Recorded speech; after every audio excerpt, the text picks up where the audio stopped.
have the intellect of his 3-year-old son. And it wasn't the moderators who admonished him. It wasn't Ron DeSantis who admonished him. It wasn't even Nikki Haley that admonished him. I stood up and went after him because she's been my friend for 13 years. And one thing I can tell you about her is she's smart. And so for him to insult her intelligence, to me, that's not the way I was raised. And I knew my mother would be looking down from heaven and saying, Christopher, you were raised better. Stand up against somebody like that. So I've been really fair to Nikki, but let me say this, she's smart. And so don't get confused about what she's been saying and what she and her new political husband, Chris Sununu, are trying to mop up all around New Hampshire. Okay? She didn't say what she said last night and today about this because she's dumb. She's not. She's smart. And she knows better. And she didn't say it because she's a racist, because she's not. I know her well, and I don't believe Nikki has a racist bone in her body. But for purposes of this race, the reason she did it is just as bad, if not worse. And she got everybody concerned about her candidacy. She did it because she's unwilling to offend anyone by telling the truth.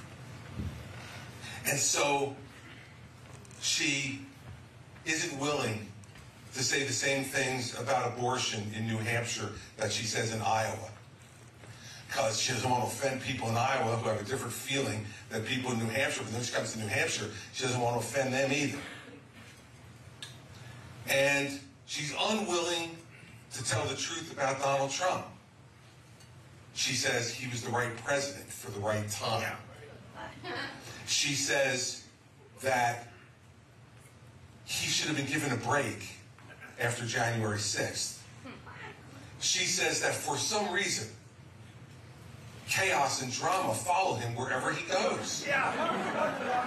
This is like the arsonist saying, for some reason, burning buildings follow me wherever I go. Chaos and drama follow him because he creates it. And if you have any wonder about that, I urge all of you who are in this room and everyone who's watching tonight, go to his Christmas post on social media where he said for anyone who disagrees with him, they can rot in hell. And then he said, Merry Christmas. Now, this to me is someone who is unfit to be President of the United States. Amen. And I have said it over and over and over again.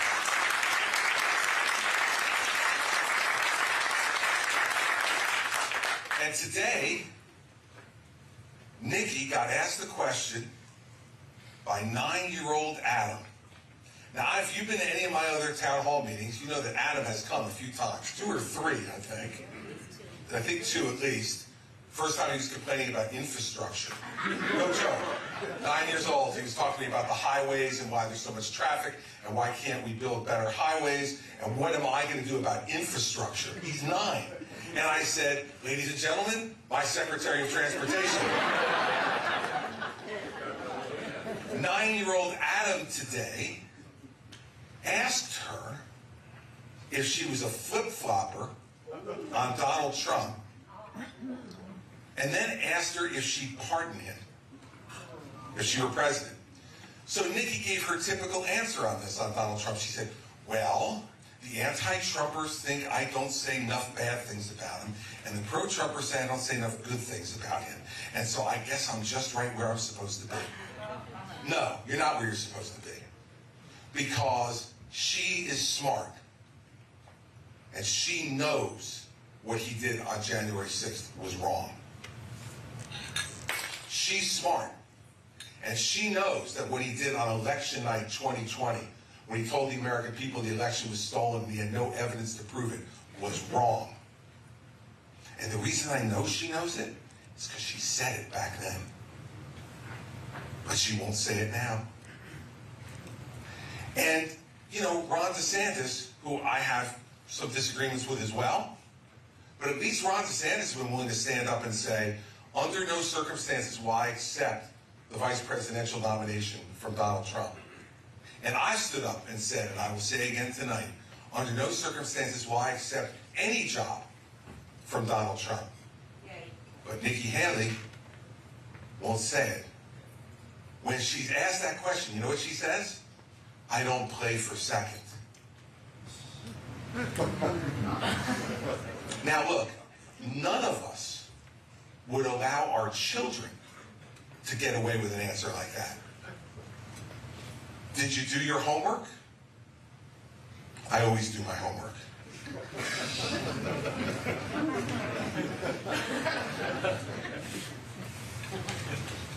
How'd you do on that test? You know I'm an excellent student.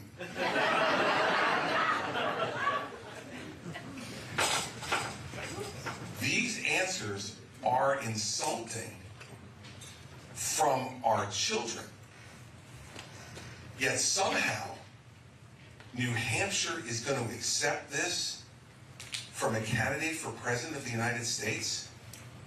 See, because if she is unwilling to stand up and say that slavery is what caused the Civil War, because she's afraid of offending constituents in some other part of the country, if she's afraid to say that Donald Trump is unfit because she's afraid of offending people who support Donald Trump, and because maybe she harbors in the back of her mind being vice president or being Secretary of State, and since she won't deny it, we have to believe that she's willing to do it. If she's unwilling to stand up to that, what's going to happen when she's got to stand up to Chuck Schumer and Hakeem Jeffries in Congress? What's going to happen when she has to stand up to Vladimir Putin and President Xi in China? What's going to happen when she has to stand up against forces in our own party who want to drag this country deeper and deeper into anger and division and exhaustion? If she's unwilling to stand up on this, on did slavery cause the Civil War? See, some parts of the media, they're missing the import of this. She's not a racist. It's worse in some respects when you want to be president. It's worse to be able to be dishonest with people. And that's what's happening here. She's holding back. Holding back. One last thing on this topic. She said when she was running for governor in 2010, and she was asked this very same question about what caused the Civil War. She said, well, it was a battle between change and tradition. Change and tradition. I guess that tradition was enslaving Africans to work for nothing and to have no freedom. Tradition. I'm sure Nikki will see this, so I want to talk directly to her. Okay? The Civil War was not a choice between change and tradition. It was a choice between right and wrong, and that's it. And we want to stand on the side of right.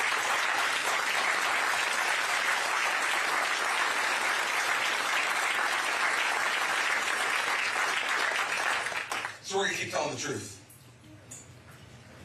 And I, quite frankly, can't worry about who it offends, because I'm supposed to be worrying about you. I want to be president of the United States because we got to get back to doing the big things to fix the problems in this country. And it's going to take somebody with broad shoulders and a willingness to take the heat. And New Hampshire, like I said on this news TV ad, it's up to you. It's up to you. Is this as good as we can do? Are the choices that are being laid in front of you as good as we can do? Doesn't this country deserve better? Doesn't the country deserve some strength? Doesn't the country deserve some honesty? Doesn't the country deserve to have someone who is willing to take on Donald Trump head on directly? Doesn't the country then deserve someone who's ready to move from that fight? Because you think that fight's bad, wait till you get to Joe Biden and the Democrats. Because if you think they're going to get their hands off of power without a brutal, ugly fight, you're mistaken. And so when Nikki said last night, oh, it was a Democrat plant in my town hall. Well, first of all, I say to everybody in New Hampshire, whoever wants to come in this room, come in this room. And whatever question you want to ask me, ask me. And if I can't deal with a question from a voter in New Hampshire, I have no damn business being in the Oval Office. I can guarantee you that.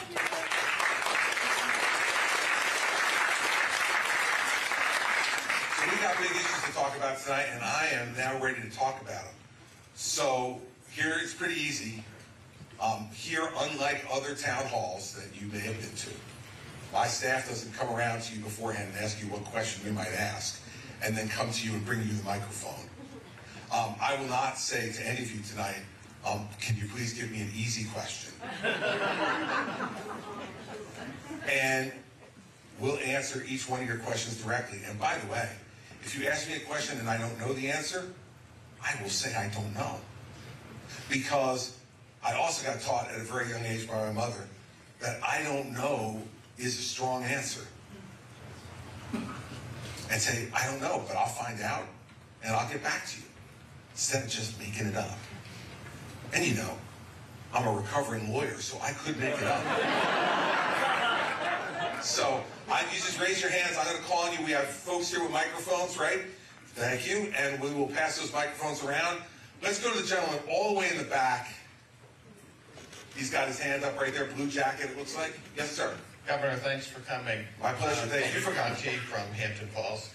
And I want to ask about Social Security. 8 years ago, you came and you spoke to the New Hampshire Institute of Politics and gave a policy speech. And I think it was March of 2015. And you said if the top 4% of Americans said, we're not going to take Social Security, it would be solvent.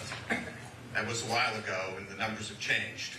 But the fact is, there used to be 130 people paying into Social Security for every recipient. Now there's only 4. Yep. And in 10 years, there's going to be a 23% cut to benefits a lot of people in this room. So how are you thinking about fixing Social Security? Because there hasn't been a lot of political capital to try to do that. Yeah, no, and the next president's going to have to spend his political capital on it. Because you're right that it's going to go insolvent in 10 years, and it will be a 24% cut to Social Security benefits. So for any of you who collect Social Security right now, think about it. 10 years from now, the check you would get wired into your account would be 24% less. And for most people on Social Security who really rely on it, a 24% cut is going to lead them to have to choose between heating their home, paying their rent, buying food, getting their prescription drugs. There'll be nothing but ugly choices to make, and we can't have that happen. So we finally have to stop kicking the can down the road. And I would tell you, the most absolutely sickening part of Joe Biden's last State of the Union was when he stood up in front of the country in the Chamber of Congress and said, can we all agree we're not going to touch Social Security? And both sides stood up and cheered. And I was sitting watching with Mary Pat, and I said, a whole room of liars and hypocrites. Because they know.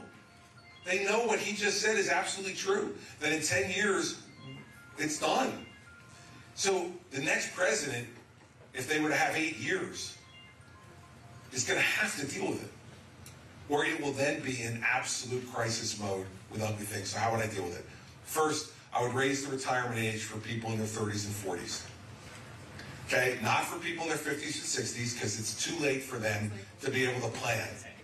But for people in their 30s and 40s, we got to raise the retirement age. We have a son who's 30 years old. If I tell him now the retirement age is going up 3 years or 4 years, and he's got 40 years to plan for it, and he doesn't, we got bigger problems with that 30-year-old son than Social Security, right?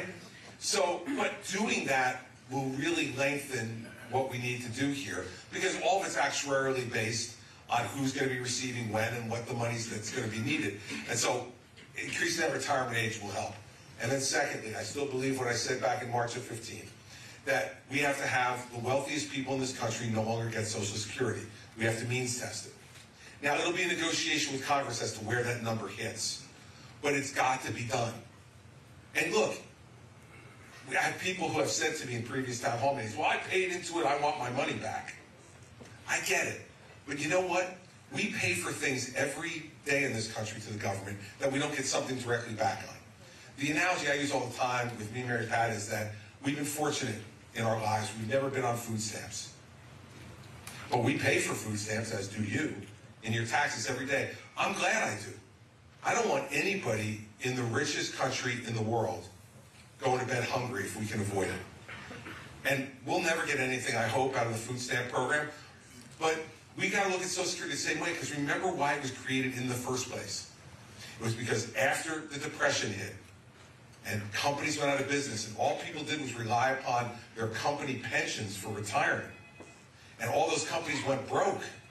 People were growing old in abject poverty and living on the streets. Social Security was set up to say, okay, this is a safety net to make sure that people will be able to feed themselves, house themselves, and not have to live in that kind of abject poverty. Look, Warren Buffett doesn't need Social Security. Mark Zuckerberg doesn't need Social Security. Elon Musk doesn't need Social Security. We could start there. That's only a start. But if this country has provided you with the opportunity to accumulate really significant wealth, wealth that's enough for you to support yourself through your retirement, is it really that big a sacrifice to ask you to forego your Social Security check? My argument is no. And, you know, maybe we've got to get back in this country to a mindset that John Kennedy talked about in 1961. Can you imagine any of the last couple of presidents in this country saying in their inaugural address, ask not what your country can do for you, ask what you can do for your country? We haven't had a leader like that since Ronald Reagan. And guess what? That's the last time Social Security was fixed. And there's no coincidence there. You talked about political capital. Ronald Reagan was willing to spend political capital on getting Social Security fixed. And he's willing to sit down with Tip O'Neill, the leader of the other side, and get it done. That's what I did for 8 years as governor of New Jersey. I had a Democratic legislature every day for 8 years. I didn't have an option to deal with anybody else. I either dealt with them or I did nothing. And so what I learned during those 8 years was compromise is not a dirty word. If what you do is move the ball down the field. And that's what we have to do on Social Security, because if we don't, we will have people like in the late 20s and early 30s, once again living in abject poverty after they worked their entire lives to avoid that. And as president, I will make sure that it gets done. And when it gets done, I will lose popularity. I'm telling you right now, my approval ratings will go down. I don't care. Because I want to be president to do big things like that. And if that means I can only do big things for 4 years, and everybody kicks me out after 4 years, I will smartly salute, and I'll go home. Because you would have already given me the greatest honor you can give to any American anywhere. That is, for a period of time, be President of the United States. And what I owe you in return is to tell you the truth and to take the chances you need to take to make the country extraordinary and special. And taking care of folks as they grow older is part of the compact we've made in this country, and we better keep that compact. We're not the country that we think we are, and I'm not going to stand up for that. So that's what I'll do on Social Security.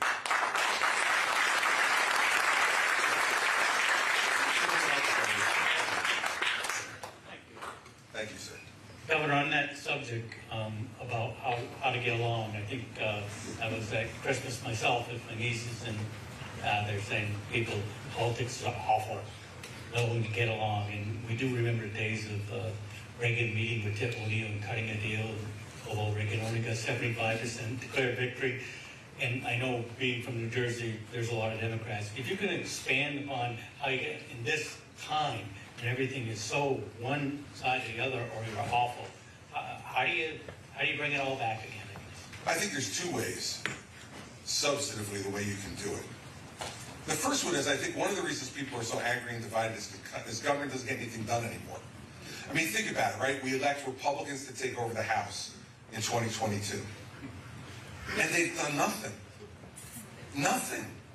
They've been in office a year. The biggest thing they've done is take, weeks, days to elect a speaker. Then they fired him. Then it took another 3 weeks to elect another speaker. And now they're taking a victory lap because they passed a couple of spending bills. And then they go home for Christmas. They don't deal with Ukraine. They don't deal with Israel. They don't deal with the border. They don't do any of that stuff. And the Democrats are just as bad on the other side.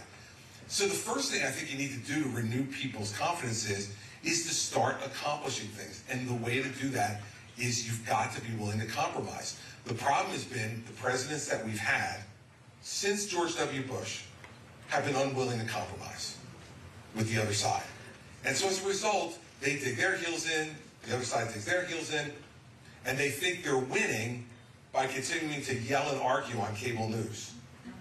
And send out emails to all of us asking to donate money to them because they argue better than the other guys, right? So the first thing is you have to accomplish things. So you say to me, okay, Chris, great. How do you do that? It comes down to personal relationships. You cannot do this without developing relationships with people on the other side and your own party. When I was governor, one of the key moments of my 8 years happened during my transition to the governorship. The new Senate president was a guy named Steve Sweeney, who was president of the Iron Workers Union. So another shy and retiring guy like me, right? An iron worker, Democrat union leader as Senate president. So he was in the southern part of our state near Philly. I live in the northern part of our state up near New York City. And so I said to the troopers one day, I want to go to Senator Sweeney's office, about a 2-hour drive. And they said to me, you don't have an appointment, sir, it's not on your calendar. I'm like, he'll see me if I show up, I think. So let's just go. Well, what should we call ahead and get some security? Look, if someone's waiting down at Sweeney's office on the off chance I might come down there and kill me, they earned it. Right? They're just going to kill me. We're going to be fine, fellas. Don't worry about it. So I went down there. I showed up in his office. His secretary was completely flummoxed. And she was like, Governor-elect, I didn't see you on the appointment book. I said, well, I was just in the neighborhood, and I figured I'd stop by and say hello. And she said, well, let me see if he can see you. So she came out and said, he'll be right out. And then I realized why. He had just gotten back from the gym. So he was like in sweatpants and a t-shirt. He was sweaty. And he's like, Governor-elect, I didn't know you were coming. I said, Steve, I was in the neighborhood. I decided to stop by. He goes, Bull, your neighborhood's 2 hours away. What are you doing here? And I said, we need to talk. Can we go in your conference room? And he said, yeah. So we went to his conference room, and I looked at him and I said, look. I said, we have a choice to make, and I want to make the choice now. I said, we can argue and yell and scream and fight with each other for 8 years. He said 4 years. I said 8 years. I took that to be right. I said, or we can make a commitment to each other, and this is the commitment I'm willing to make to you today. I will always tell you the truth, and if I make a deal with you, I will stick by the deal whether it turns out to be politically advantageous to me or not. And then and only then can we put touchdowns in the end zone. That's what I want to do. I want to put touchdowns in the end zone. If you're willing to do it, I'm willing to shake your hand and make that deal with you today. And those 10 seconds that he was thinking were the most important 10 seconds of my governorship. And he stood up and he put that big, meaty iron worker's hand out. And he said, deal. We shook hands with each other. And we got to know each other. Mary Pat and I went out with he and his wife. And we got to know his daughter, Lauren, who's a special needs child. And Lauren and I developed this great relationship. Got to know his son, Steve. Went to the Jersey Shore together. He and I would regularly go out for drinks together at some tucked away place where we could really talk. And over time, and if anybody went to Steve Sweeney now and asked him about what that relationship was like, it wasn't that we didn't have fights. I mean, remember one morning I saw the front page on a Sunday morning of the biggest paper in our state. I went to the bottom of my driveway to get it. I picked it up, looked at it, and the headline said, Sweeney, I want to punch Christie in the head. Right? So that wasn't a high point in our relationship. But it started with him, and then working with the other people to get to know them. I would call members of the legislature to my office in Trenton, the state capital. I'd say, so tell me, like, what do you do for a living? Tell me why you ran in the first place. Tell me when you came here what you really wanted to accomplish. And if they told me something they wanted to accomplish that I felt like I could live with, I'd say, well, how about if I help you with that? How about we work together and let's get that done for you? Every year, every legislator on their birthday got called by me. And it got to be a joke after a while, right? Like, if I didn't call, and I would usually make those calls first thing in the morning because I had an hour and 20-minute drive to the state capitol from where we lived. But some mornings I'd be on other phone calls. And if I didn't call in the morning, they would start calling my office and say, is he mad at me? Like, it's my birthday today and he hasn't called you. No, he'll get to you later. It became a thing. And all of those things led to moments where then you could call someone into your office when you needed a key vote, when you needed them to say something publicly that was supportive of a policy, or to keep quiet about something that was difficult that you're trying to do. You call them and you look them right in the eye and say, look, I helped you with this thing and that thing. I need you on this. Can you be there for me? Now, the answer wasn't yes all the time, but it was yes much more than it was no, because it's harder to hate up close. When you get up close with someone and you're not tweeting at them, you're not in front of 20,000 people saying awful things about them, but when you're sitting across the table from them, it's harder to hate up close. And I think that's the only way to do it, which means it's going to be hard, and it's going to take lots of time. And I'm going to be, Mary Pat and I, like we did when I was governor, we had dinners with more people that not only we didn't agree with, but we didn't even really like. But guess what? They got elected too. And they have a role to play.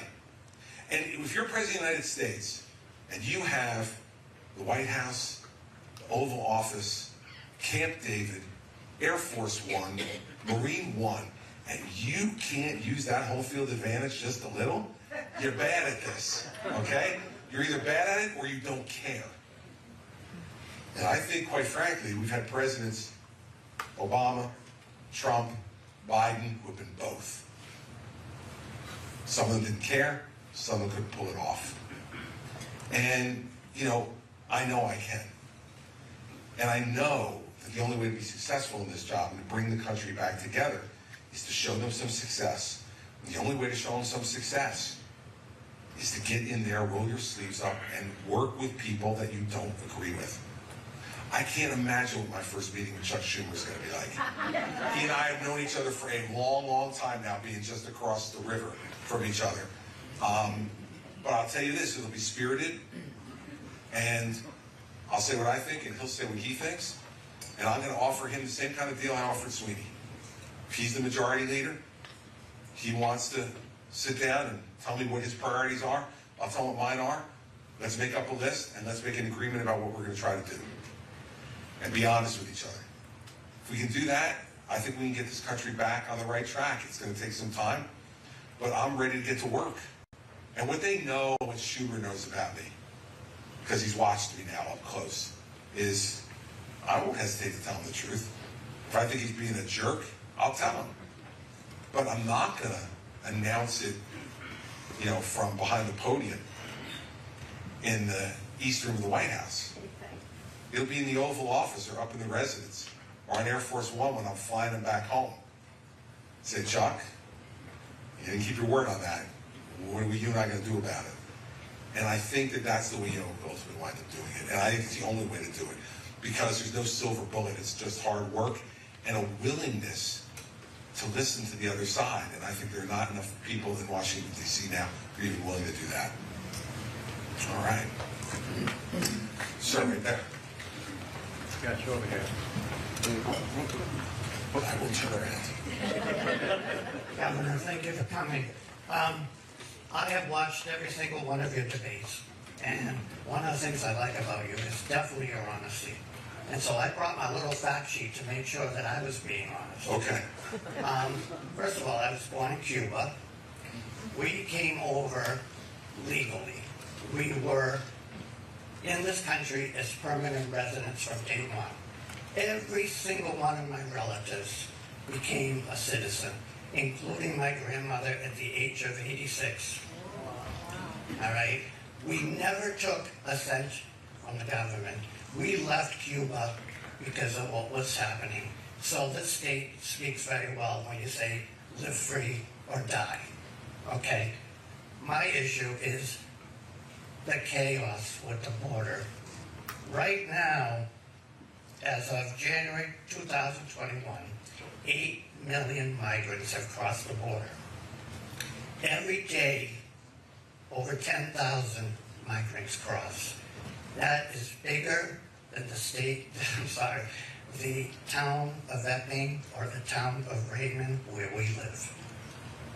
They're coming over, they're crossing the border, they're not getting anything better. They're leaving one country for whatever reason, including hunger. But they're coming over here and they're being treated like cattle because there is no system. What will you do as President of the United States? Your numbers are pretty close to the same numbers that I've read. And, you know, 200,000 illegal encounters a month, every month for the last 11 months are the most recent statistics I've seen. So we're right in the same ballpark. And that's why it's a huge problem. But it's not going to be fixed by like a short, pithy answer. You know, like, you know, you watched all the debates. You saw Ron DeSantis say he's going to shoot him stone cold dead if they come across the border. Or they're going to send the American military into Mexico. We're going to invade Mexico. As if we don't have enough problems. Now we're going to send the American military to invade Mexico. Look, those are what, and Trump has created this, okay? These are this TV tough guy talk. Sound as tough as you can. You know, this is like Nikki Haley on Hamas. Finish them. Okay? How? Like, that's the next question. But, you know, we don't get the next answer. I'm going to give you the 5 things I will do on the border. So it's going to take a minute or two, okay?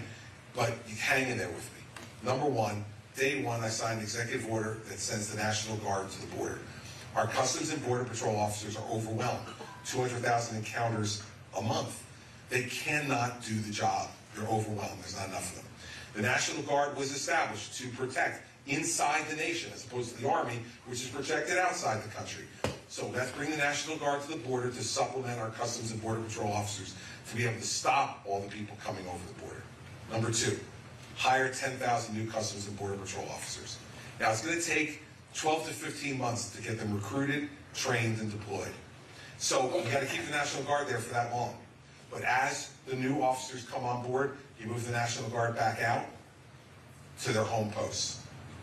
3rd, we have 200,000 encounters a month.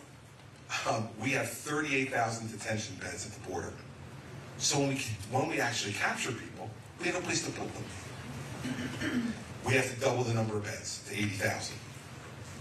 And if we do that, then we can detain people appropriately and deal with the legal ramifications we have to deal with. Right now, because we don't have enough beds, you know what we do? We release them into the country. Which leads to point 4. When they come over claiming political asylum, they're entitled to a hearing under U.S. law. You know how long it takes to get a hearing now? 4 years. 4 years to get a hearing. So what do? We release them into the country and say, hey, come back here to El Paso in 4 years for your hearing, which may result in you being kicked out of the country. Now, how many dummies are going to actually come back to the border when they think they might get kicked out, right? So they just live underground. And so what do we need to do? We need to triple the number of immigration judges.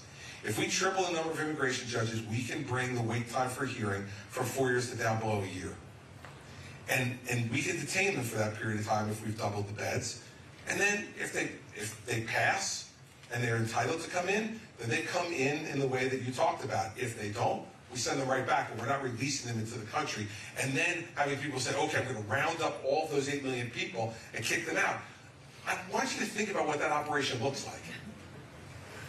Think about what that is going to take to find 8 million people who have gotten in here illegally. It's not like they're wearing a sign that says, I crossed the border illegally, you know? So how we get, like, I've heard people say they're going to do this. I just want to know how. Like, I was a prosecutor For 7 years, I was the head of the 5th largest office in this country. If the Attorney General called me and said I had to do this, I'd be like, okay, you're the boss, but how? Am I going to go up to people based on how they look? Is that the way we want in this country, what we want to be doing? How are we going to do it? Triple the number of immigration judges, 5th. We got to change the immigration laws in this country. Because there's 2 reasons why people will want to come in illegally. One, if they're trying to do illegal things, deal drugs, do other illegal activities. Law enforcement has to deal with those folks. Or 2, because they don't think they can come here legally. And they're desperate, they're hungry, they're the objects of political persecution. They have family who are already here and they want to join them. Whatever it is, we need to give people a legal path to get into this country. And by the way, right now we have 6 million open jobs in this country. 6 million open jobs in this economy. And, this has happened to us before in our country. And when that happens, we set up a system to allow people to come in and fill those jobs so we continue to grow our economy. And they pay taxes, and they learn the language, and they contribute to this society. That's why my grandfather got here. My great-grandfather came here in 1901 as a stonemason from Sicily. They were building New York City, and they didn't have enough masons. And so he's getting ready to go and come over here. My great-grandmother was 9 months pregnant when they got their ticket to come. So he said, you stay here, I'll go to America first, then after you have the baby, you come over. My great-grandmother, much smarter woman than that. She's like, you are not going to America by yourself. You're leaving me back here with the baby. I'm coming with you. And so what happened was, she gave birth to my grandfather on the boat. And he used to I know this story because he told me. And he said the proudest day of his life was a day that he doesn't even remember. He was 4 days old when they arrived at Ellis Island. And they made him an American citizen. And his grandson is running for president of the United States. Yeah. His grandson. And that's what's great about this country. So we need to create a merit-based immigration system where we look at where do we need help in these 6 million open jobs, and those people go to the front of the line. Let's get them in, let's get them working, let's get them paying taxes, and let's also tell them that you need to learn the language if you're going to come here. One follow-up. And secondly, we need to have E-Verify for all the employers so they know that they're actually hiring someone who is legal for 2 reasons. One, so they don't get themselves in trouble, or on the flip side, so they don't take advantage of people who are here legally and they have leverage over, because both things happen. Now, to do this, I want to be honest with you in response to his question, which is the Democrats are going to want something for that. They don't want merit-based immigration, and they don't want E-Verify. So we're going to have to give them something. I don't know whether it's on Dreamers or whether it's on Path to Citizenship for some of the people who are already here, but we're going to have to give them something. And we can't be afraid to enter that negotiation, because that's why we haven't had any type of improvements to our immigration laws for 40 years. Because everyone said, no, I'm not giving you this, I'm not giving you that, and then everybody walks away. Can't have that anymore, because we have the crisis we have at the border, and we have to fix that. And the long-term fix for it is give people a smart, understandable, legal way to come in here in a controlled way. And look, Reagan said it best. If you go and live in Germany, you can't be a German. If you go and live in France, you can't be French. If you go and live in Italy, you can't be Italian. But if you come and move here, you can become an American. There is no test except to be loyal to this country, to work hard and follow the laws, to be here. And if we lose that, it, in my opinion, is one of the bases for our greatness. And everybody in this room, except for the Mayflower folks in this room, I always got to be careful, because in New Hampshire, you're going to find some Mayflower folks, right? Except for the Mayflower folks here, everybody has come into this country in that way. And we've got to make sure that we preserve that. So you had a follow-up. Go ahead. Yeah, I had a follow-up, sir. Blinken, the Secretary of State, met with the President of Mexico to try to work out some arrangement. And the president of Mexico. He said Blinken met with the president of Mexico to try to work out some kind of arrangement. Go ahead. Make some kind of arrangement to deal with this border crisis. Well, the president of Mexico said, not until you negotiate with Cuba or Venezuela. Now, I was born in Cuba. The majority of Cubans, 92% of the Cubans, do not believe that this country should negotiate with dictatorship. I make it really easy, okay? I look at the president of Mexico and say to him, okay, I'm not negotiating with Cuba until Cuba grants freedom to its people.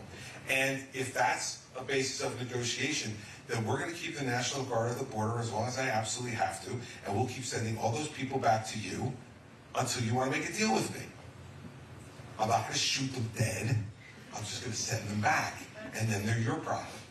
So how do we want to do this? I mean, this can be done. Now, Anthony Blinken will not do it because many Democrats have the priority of having as many of these folks come into the country as they can because they're thinking they're going to vote for them at some point. So that's why they want them here, right? But if they think that they're going to get me to negotiate over Cuba and Venezuela, which are both communist dictatorships, that somehow I'm going to normalize relations with them so that I can get a deal on the border of Mexico, not going to happen with me. But if he wants to talk about it, I was just going to say, look, this is between us. You want something that we're not giving you yet in return for you getting better on this? I'll listen.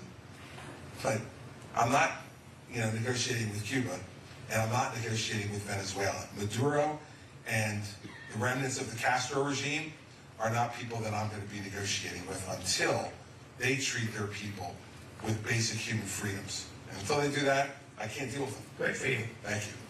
All right.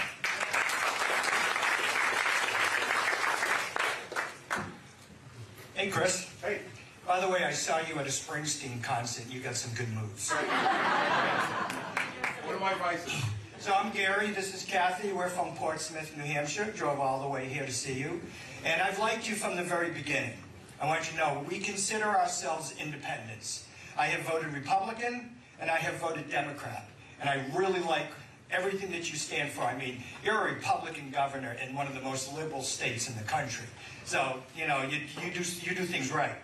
But a couple of months ago, we had a mass shooting here in Lewiston, Maine. I was supposed to be in Lewiston the next day. I have really good friends whose children were supposed to be at that bowling alley that night. And my question for you, because I am so sick and tired of both Republicans and Democrats, as far back as I can think, never, ever getting anything done with gun control. This is New Hampshire. Live free or die. I'm not against guns. I have guns. My kids have guns. I love shooting. It has nothing to do with that. I want to know specifically where you stand on gun control and what you would do to at least try and change. I mean, does anybody really need a semi-automatic in this society?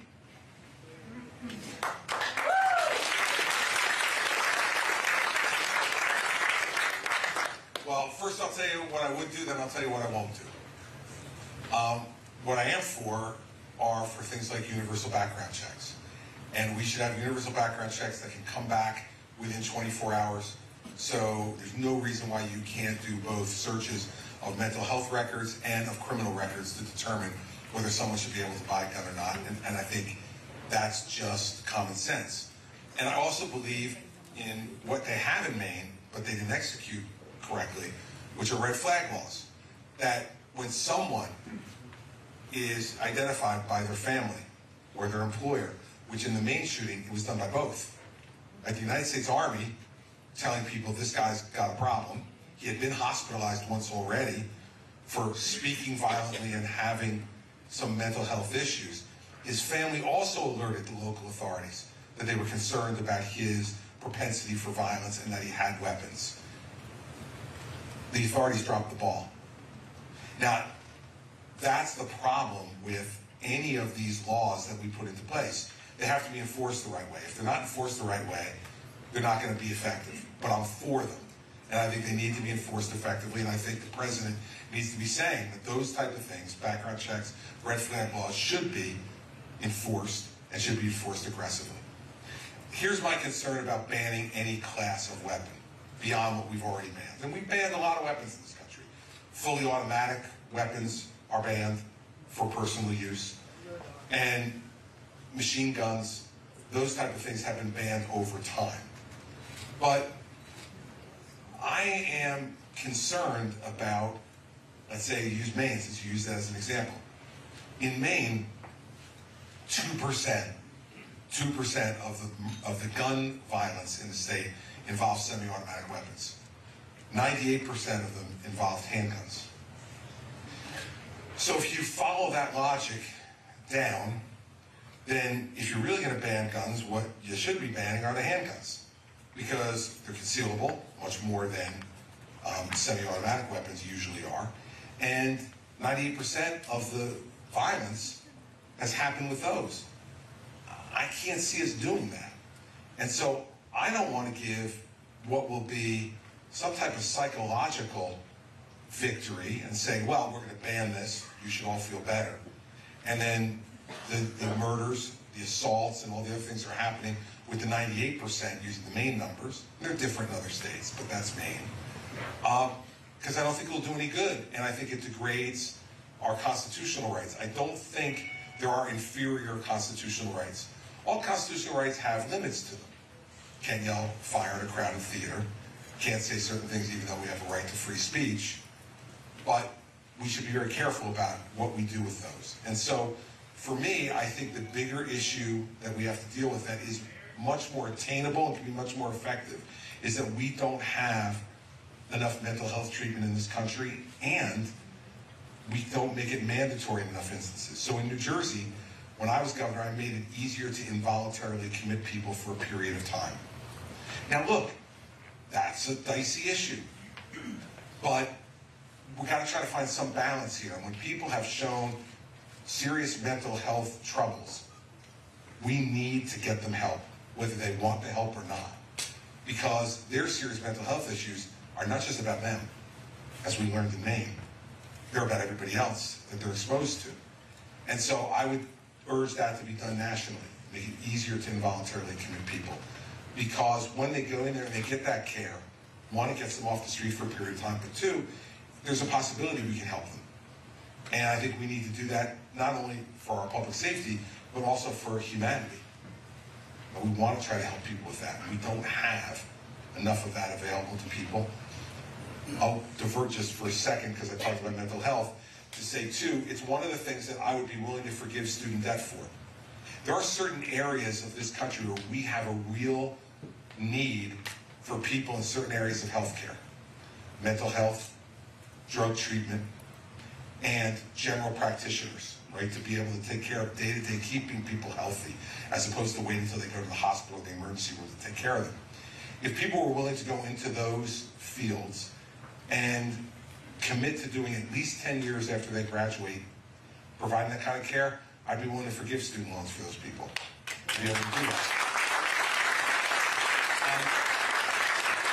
But I'm not forgiving student loans for everybody, because that's not right. But if they're helping for the greater good in this country, when you look at the number of gun deaths that we have, when you look at the other deaths that we have due to mental health, like suicide, sometimes by gun, but sometimes other ways, and you look at 110,000 overdose deaths last year, now being the leading killer among men 18 to 34 in this country. We need to get people into those areas. So I just divert for a second, but I get back to your question. That's the way I would go about it. More available and aggressive mental health treatment. I would be for universal background checks. I would be for red flag laws that need to be enforced. And lastly, our Department of Justice needs to focus on getting illegal guns off the streets. Well, what I learned when I was a prosecutor was that the criminals didn't care about what the laws were. They were going to go and get guns no matter what. And we have about 350 million guns and handguns in circulation in this country right now. So we've got to enforce the laws against people who obtain those illegally. We've got to put them in jail. And we have to give them mandatory minimums for those gun crimes. And we did it. I'll tell you one quick story. When I was U.S. attorney, we ran a task force with local police in Camden, New Jersey, which at the time was the most dangerous city in America, the highest murder rate per capita of any city in the country.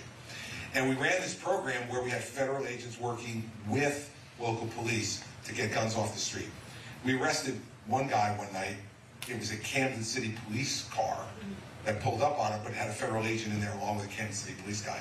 So this guy had been arrested many times and he knew the drill, right? So he got in the back of the car and they're driving through Camden and they drive past Camden Police Department. And the guy says, whoa, whoa, whoa, whoa. You're supposed to stop there. That's where I get booked. This was a real pro. Hey, that's where I get booked, is there. And they go, oh, no. This is a federal task force. You're going federal. You're going to the federal courthouse. According to the cops who told me the story afterwards, he broke down in tears in the back of the car and said, I cannot do federal time.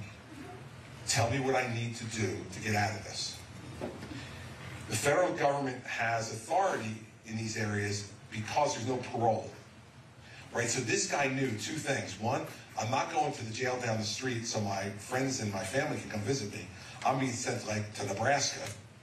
And I got to serve 85% of my term with no chance of parole, which is different than what happens in the States. If we start enforcing the gun laws federally in a really aggressive way against criminals, we're going to get a lot of those illegal guns off the street that wind up sometimes in the hands of mentally ill people who wind up doing real human damage with it. So that's the way I would approach it. I'll end it by saying this. It's not a perfect answer. And I wish I had the perfect answer, but I don't. And I think it's the best we can do while also respecting the constitutional rights that people in this country have to be able to have arms in their homes like you do and others. And I think that's the balance we have to strike. And I think if we do that, we'll improve it.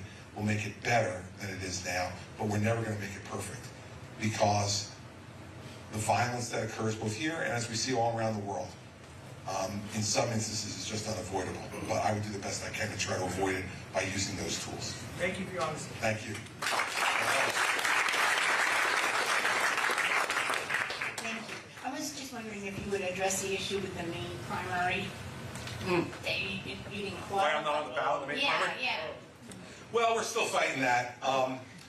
The folks who collected 6,000 signatures for us, there's a rule in Maine about having to segregate them by town. And apparently when they submitted them, they didn't segregate them by town. We had 3 times the number of signatures we needed, but they didn't segregate them by town. And so as a result, the Secretary of State said, well, they're not segregated by town. Even though you have 3 times the number of signatures you need, we're not going to put you on the ballot.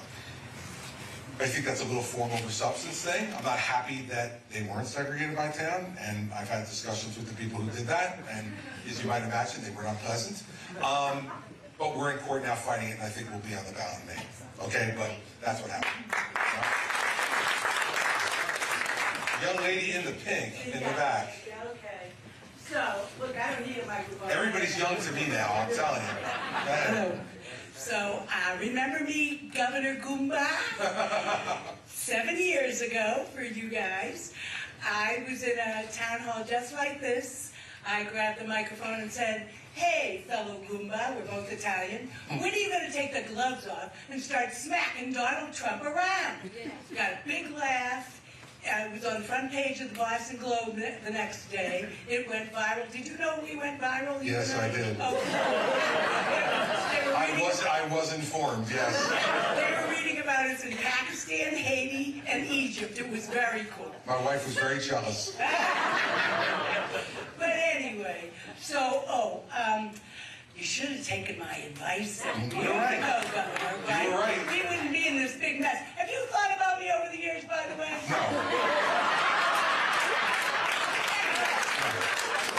You should have taken my advice. You're right about that. Absolutely. I And should while have. we're at it, picking a bone with you. Okay. You jumped into bed with Donald I Trump, did. you evil bastard. I did. But I'm going to forgive you for that. Thank you. So now, today, 2023, I just have to say, woo! You are taking the gloves off, baby, and I'm so proud of you. In the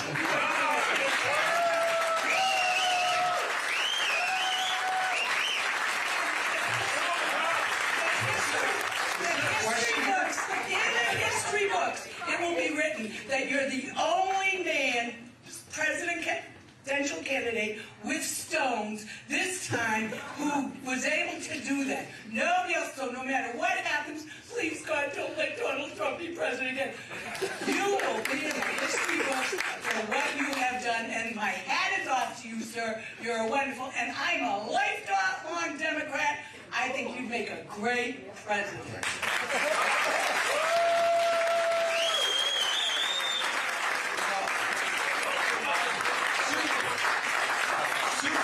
Two things strike me after that. One is, why haven't I been thinking about you? And second is, just for a brief moment, when you were about 2/3 of the way through that, I thought I had been transported back to New Jersey. That's the kind of thing that used to happen in my town halls in New Jersey. But I thank you for that, and I love you back. And I appreciate your comments and your support very much. All right, let's go to this gentleman right here in the plaid. Yeah, Here you go. you said that semi-automatic guns, that you can't get them converted to automatic guns. No, I didn't say that. I Because said, you can buy it for like $30, $40 in Manchester on Brown Ave, and you can buy silencers now. That's the next mass shooting. You can legally buy a silencer, and they're going to be on a tall building, and you're going to see at a concert a whole bunch of people falling down and won't know why. When did that get... when was that changed from against the law to the law? well, look, there's lots of things that the law has to catch up with, that when you ban certain things, and you ban certain weapons, this is the thing that happens when you start going down the road banning certain things. Because then, enterprising capitalists will then figure out how to get around the law, and bump stocks, which turn things from semi-automatic to automatic, are one of the things that happen. I have no use for bump stocks, and I don't think that they should be there. But it points out the problem. Is once you think you can solve this problem by banning things, Americans have great ingenuity, and they find their way around it if they think there's a way for them to make money to do it. So the law is always going to be catching up, and always has been catching up, not just in this area, but in every area, to American ingenuity and people who want to make a buck. So, that's why I'm concerned, and I'm glad you asked what you asked, because we can go through each one of those things. I can tell you what I think, and I will, but it's not going to fix the problem. We have to get to the root cause of this problem, which is that the gun didn't shoot itself. And that poor disturbed guy in Maine, he picked up that gun and he decided that night, for whatever was going through his head, that he was going to go to a bowling alley and just start killing people. And I wonder if we had banned semi-automatic weapons, whether he would have just not gone in there with multiple handguns and started killing people. I don't know the answer to that question, but what I know is, if we don't get to the root cause of the problem, we can ban every type of gun, and they'll keep working for ways around it, and smart people will do it, and criminals will do it, because if we ban it and they can get it, they'll take it anyway. But when they changed silencers, they were... Well, I don't know. See, look, I have to plead guilty to the fact that I am not familiar with the gun laws in New Hampshire. Go to Sununu's next town hall with Nikki and ask him. And make him answer the question. Because he'll know the answer, I don't. I can tell you in New Jersey what the laws are, but I couldn't tell you why the laws are the way they are in New Hampshire. But ask Sununu. And I'm not saying I'm for or against whatever he's doing, but he's the guy who's got to answer that question. Yes, sir. Thanks for taking my question. Sure. And I have a comment before my question. I was featured in 2 of your commercials that ran on local TV, and I've heard from people that I haven't heard from for a long time. If that's any indication of how far it went pretty far. Good. Good. I'm glad to hear that. So my question is about caregiving. We have a lot of people in here, and I'm sure a lot of people have cared for their parents, or are going to be caring for their parents, or going to need care themselves. Most of this is on a voluntary basis. It's $400 billion in the United States in voluntary caregiving. And I caregived for my father, my parents for 15 years. My wife caregived for her parents for a number of years. And it's a burden on our lives. And my parents didn't live close to us. There was like a lot of travel involved, and I couldn't be there instantly when they needed it. And to keep in their home was quite a task. So I'm wondering what your thoughts are on the role of the federal government in helping with caregiving. Sure. And I had this question from a gentleman, it was probably 2 months ago or so now, at a town hall meeting up here, who was talking about it in terms of his wife, who had gotten ill and needed care. She had some form of dementia. He wasn't specific on what kind, but she was in her 50s. Yeah, right. It was a few months ago, and so I talked about this then. I'll repeat what I said then. First off, like, I've watched this happen. My dad, my mom died 20 years ago. My dad got remarried a number of years later, and his second wife had Alzheimer's, and he was at 85 years old her sole caregiver. And we saw what it was doing to him, because she wouldn't permit help in the house, and he had to do it himself, and it was killing him. And so I know exactly what you're talking about in terms of the impact that it has on not just the people who are ill and need the care, but the people in the family who are providing the care. It is not only physically often debilitating, but it is psychologically debilitating. Because early on in the situation with my stepmother, she didn't even recognize him anymore. And so, the care he was giving wasn't even being acknowledged by her, by even knowing who he was. And so this is a really, really big problem. And as our society gets older, in response to the gentleman's question back there about how many people will be on Social Security and how long we're living now. Remember, when Social Security started, people's life expectancy was in the early to mid-60s. We're now in the early to mid-80s. And it makes a huge difference. That's the average. So, look, what I think we need to do is acknowledge that institutional care isn't right for everyone. And there's a lot of people who don't want their loved ones in a nursing home setting, and they're willing to have them at home if they can have some help to be able to go out and do the food shopping, go out and take a mental health break every once in a while, and be able to, gear themselves up mentally and physically to be able to continue to provide the care of someone that they love, whether it's a parent or a spouse. And so I think what we have to do is change the way Medicare works to be able to make it much easier for people to get the home health care that they need, rather than force people towards an institutional option. For some people it's necessary, right? They get so sick that you can't care for them at home anymore, and that's a difficult decision that people have to make. But sometimes it's just necessary. So we need to continue to have the institutional option available for the people who are really ill and can't be cared for safely in a home setting anymore. But we need to adjust Medicare so that it gives people the option, if it's medically feasible, to be able to keep people at home and for them to be able to have a break from it.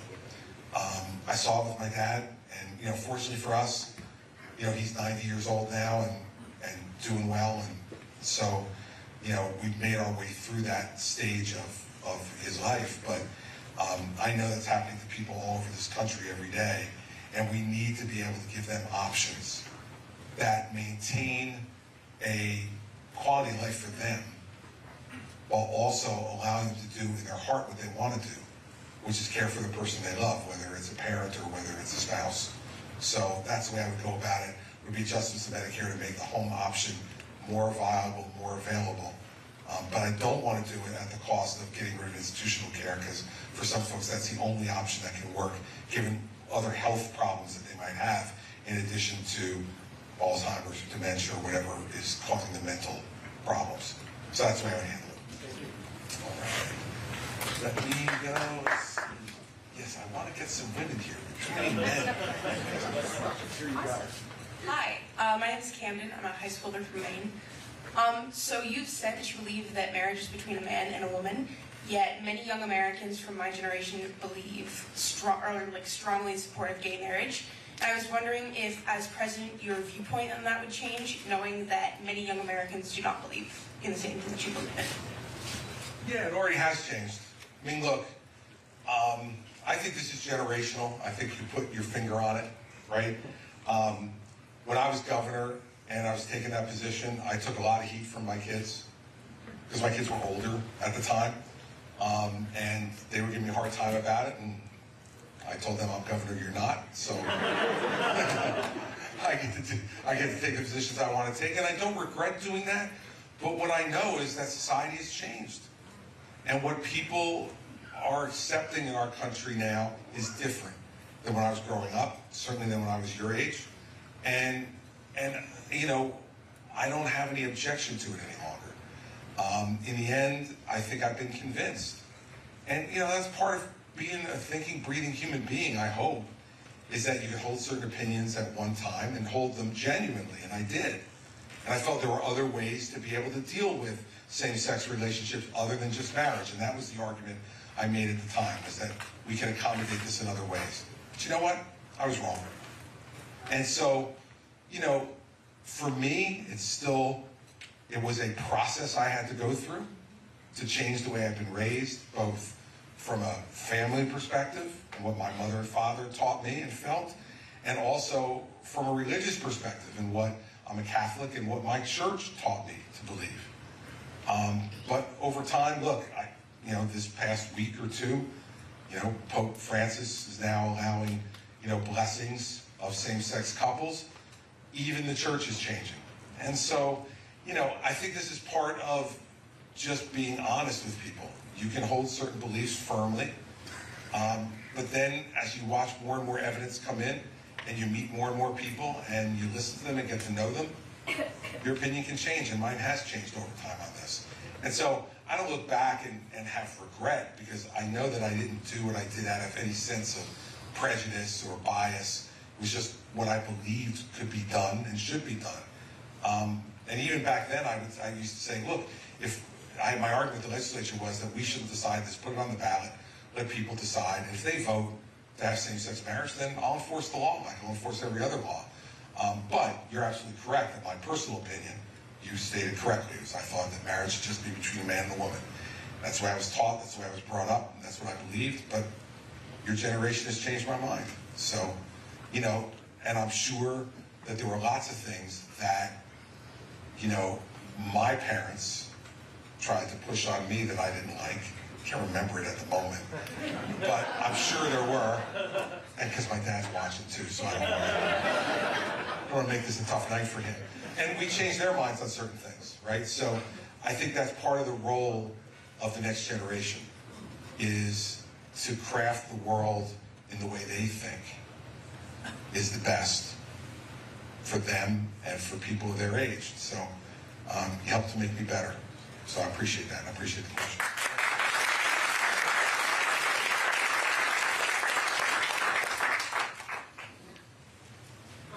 Hi, thank you for evolving, for coming to our town, for taking the gloves off.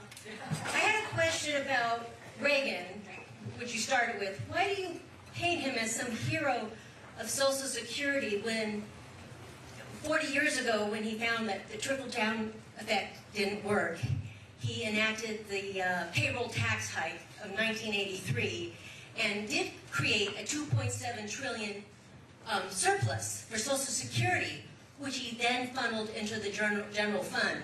So, in fact, he has escalated the demise of our Social Security fund. Well, you could argue that a couple of different ways. First of all, the payroll tax hike was part of his compromise. Reagan didn't want the payroll tax hike. Tip O'Neill did.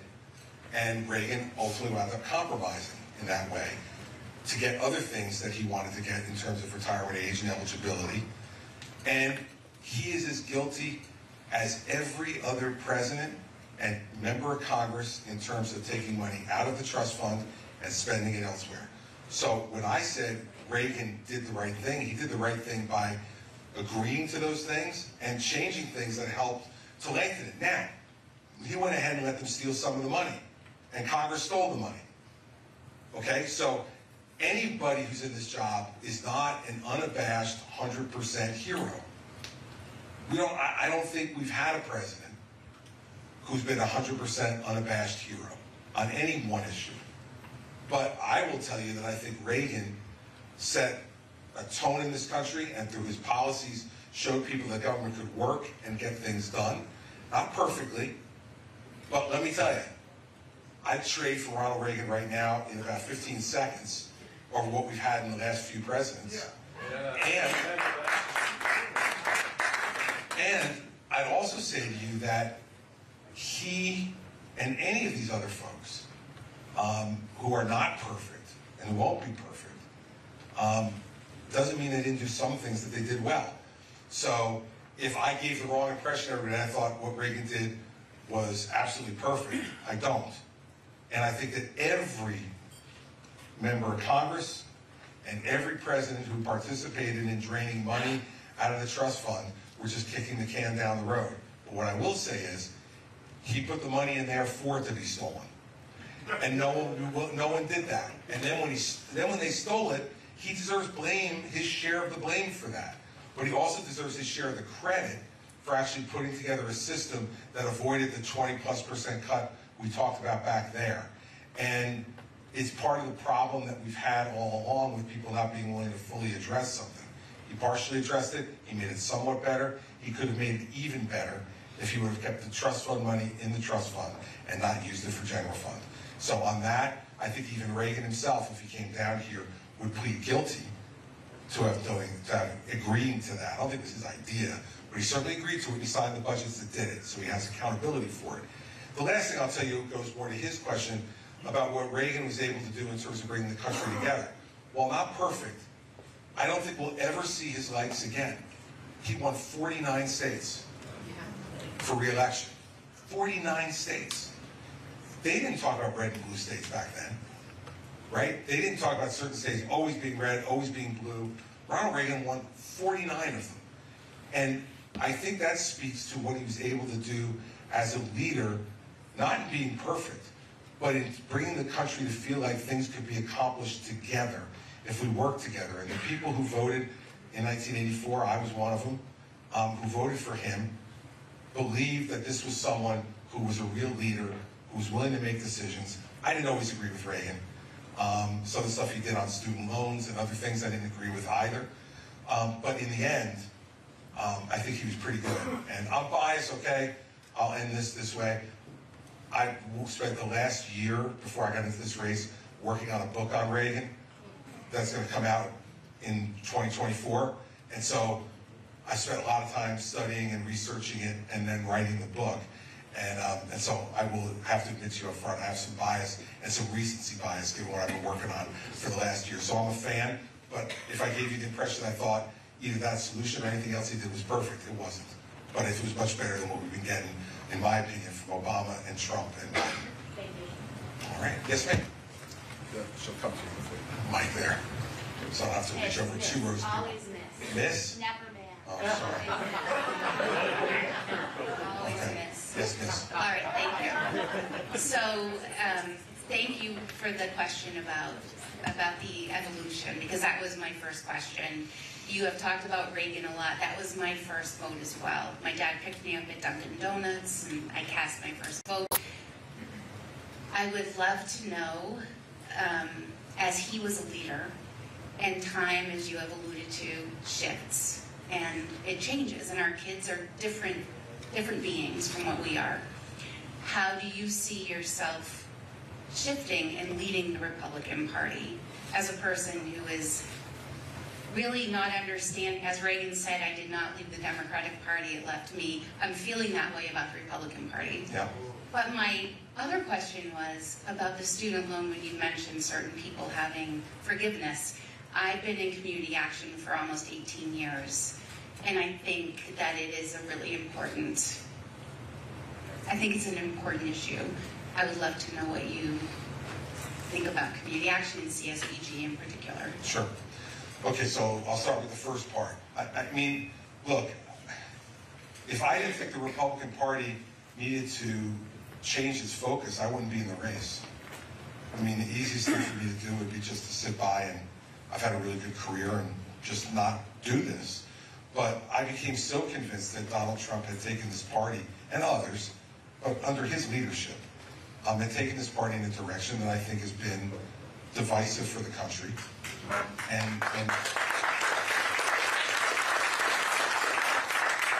and not contributing to making us better. And so I'm willing to have this fight because I absolutely believe what you believe, which I think is what you believe, which is that the party has moved in directions that no longer represent, I think, the values that originally made us Republicans when we voted for Reagan in 1980 when I voted for him the first time. Mine was in my dorm room at the University of Delaware on an absentee ballot. But so I think that for me, this fight is for the soul not only of our party, but of my country. I think we can do so much better than this. And more than any particular policy, we can't point to the White House anymore, and at least I can, and tell my children, be like him. I mean, we used to be able to do that, and we can't anymore. I don't want my children posting things on social media telling people to rot in hell. I don't want people going, his Thanksgiving message, Trump's, was to give a list of all the people he was thankful for that he hated at 2:03 a.m. on Thanksgiving morning. Now, this is someone who, one, has nothing but hate in his heart, and two, is deranged. What the hell are you doing up at 2:03 a.m. on Thanksgiving morning, giving a list of people you hate? So, I mean, he hadn't even gotten down yet. It was 2 or 3 in the morning before he had dinner.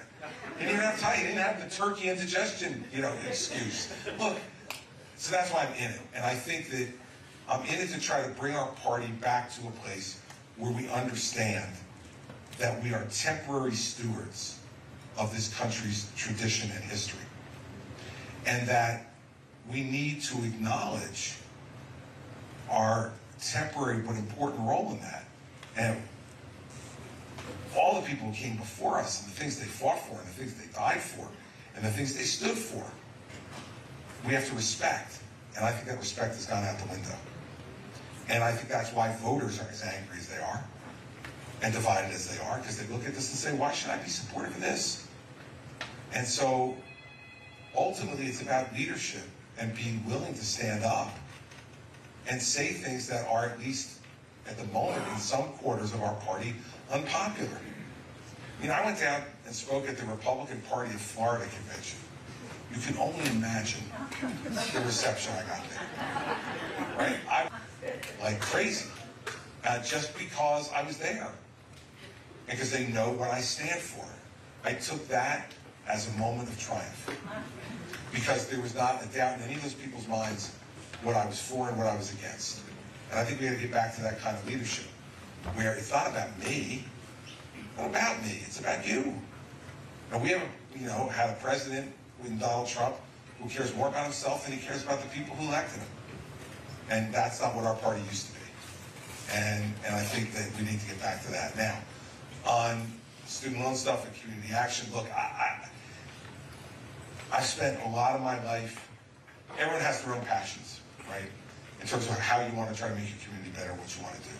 Before I got into elected office, the thing that I spent my most time on was on treatment of drug addiction. And I think there's enormous value in that, and I think that we don't have nearly enough of it. And from my perspective, we need to have a national conversation about the things where we have a need for help.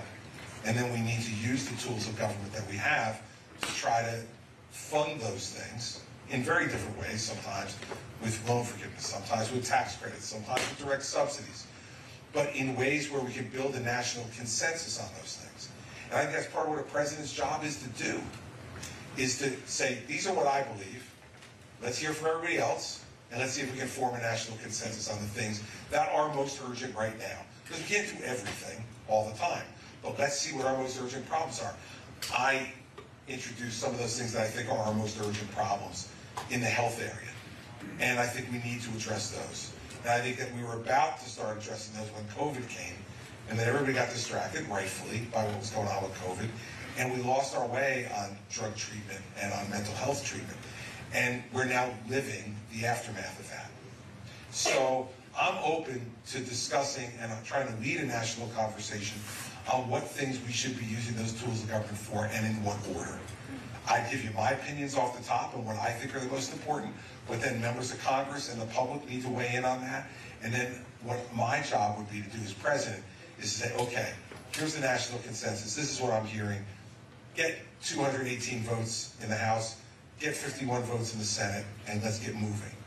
And if I have to compromise a little bit with them on certain things, which I'll have to, fine. But let's get something done, because in communities all over our country, I'm sure you're seeing this. I've seen it. There's a lot of pain and a lot of suffering going on because we're not dealing with some of these core issues. And we have people in this country who are willing to do it. They just need the help to be able to get it done. And that's always been the greatest strength of this country anyway. So why are we not utilizing that incredible resource? And so that's the way I would approach it. And hopefully it would lead to a consensus. If it did, then I think we could really get some things done that would make a big difference in the lives of people every day. So thank you for your question. All right. Yes, ma'am. Right back there. Hi, thank you. I've come to a few of these now, and I've heard what you've had to say. I think one of the biggest things that I've recognized by what you've said over the years and what you're saying now is the maturity that you've come, and you've even used that word yourself, to describe your understanding of how to handle certain situations, how you would reflect upon them, even as much as the situation that the young lady brought up over there. That's called wisdom. Second of all, to have somebody that's able to answer questions, bring up factual information on various topics, that's called intellect. I don't know if we've had a president that's able to do that so quickly and accurately. So thank you for having the wisdom to do that as well. And God love you for being humorous. You do make people laugh. But here's my question. You've learned things over time. You've been a party to things, good, bad, or indifferent, where you were present and heard how the thought process is used to target certain populations. In this country right now, our justice system is overwhelmed with the amount of insurgencies we have from these small groups. They've been driven by various media comments and by people on purpose inciting their actions.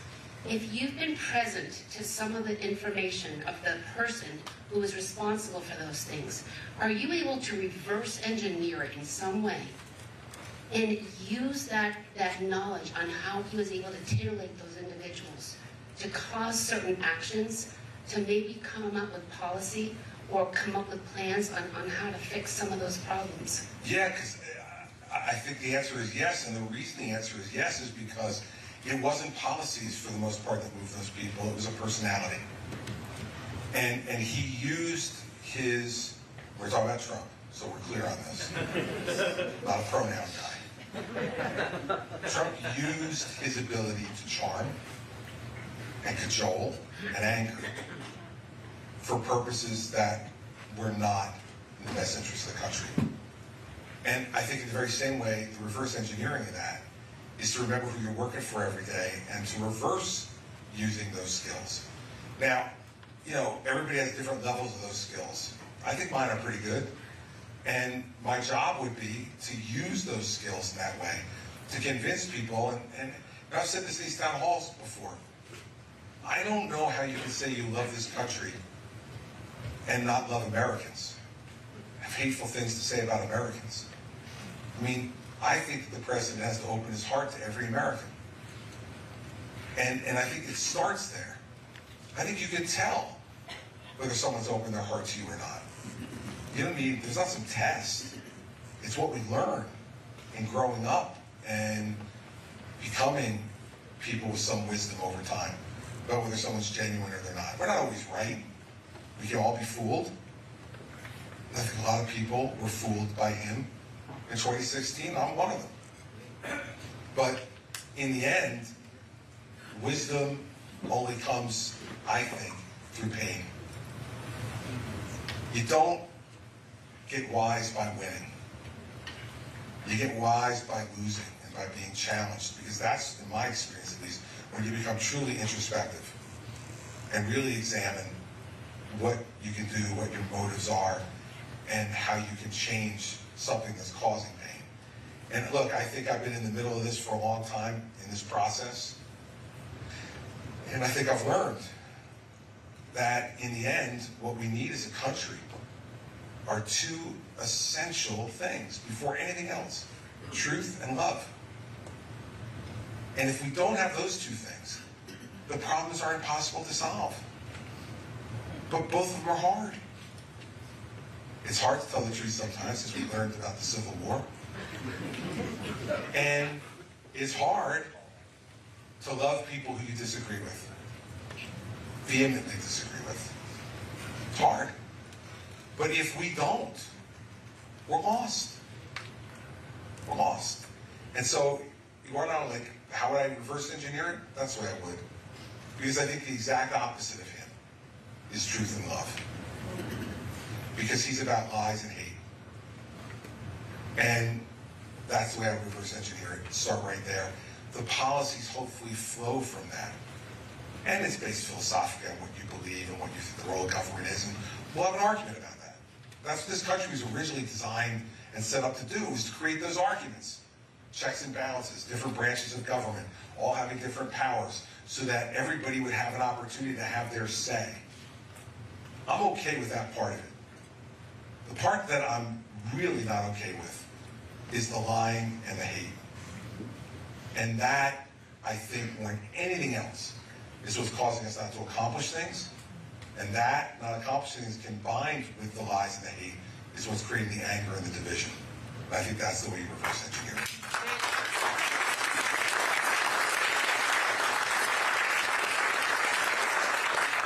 Really quick, based upon what you've said with the love and the other thing, there's a children's book. It's called The Paper Dragon. And it goes along with everything you just said. I have to read it.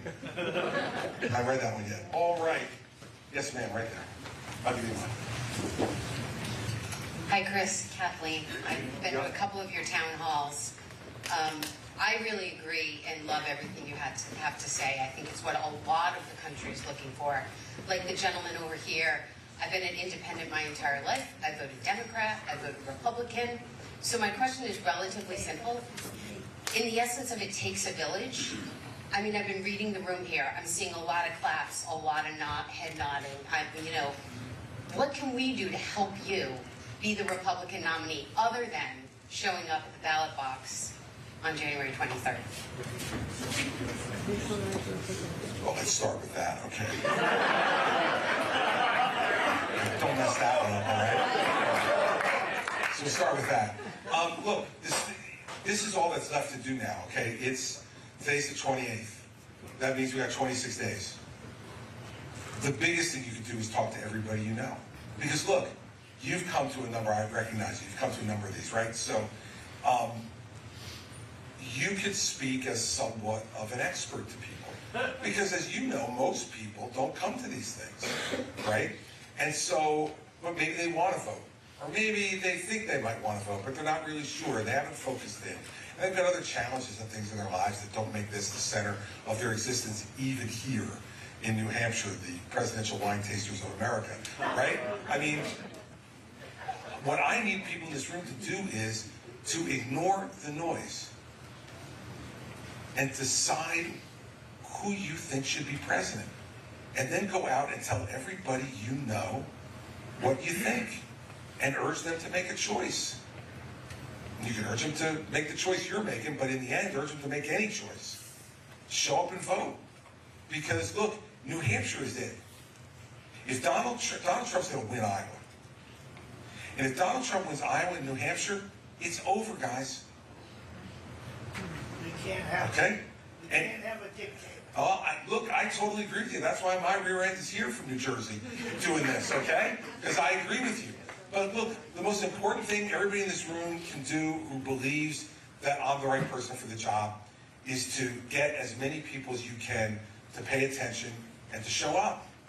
Because, you know, I had a guy who I talked to today who said to me, well, how do you explain the polls? And I'm like, I don't know. If the polls were always right, Hillary Clinton would be in her second term. I mean, like, the polls aren't always right. And the polls change drastically, quickly.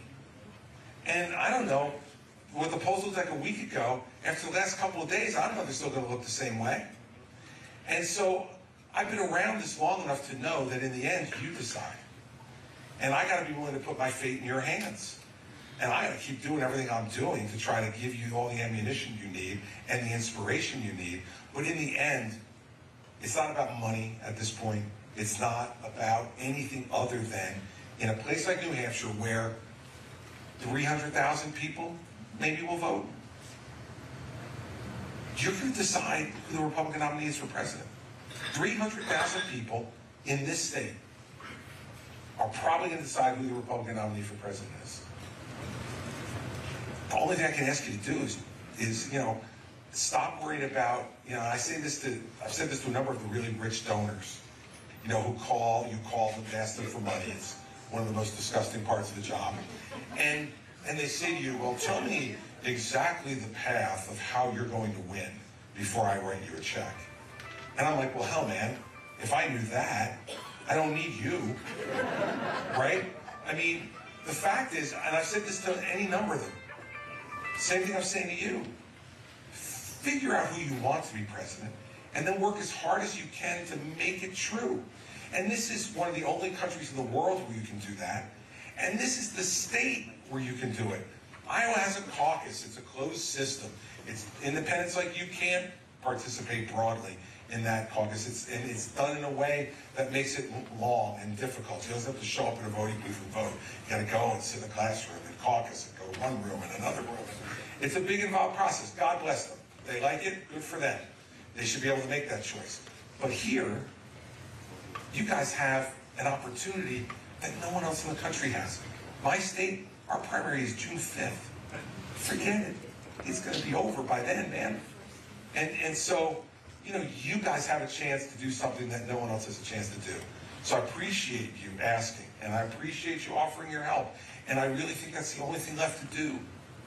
All I can do is try to recruit as many of you as I possibly can, and then hope that I can inspire you to go and recruit more people.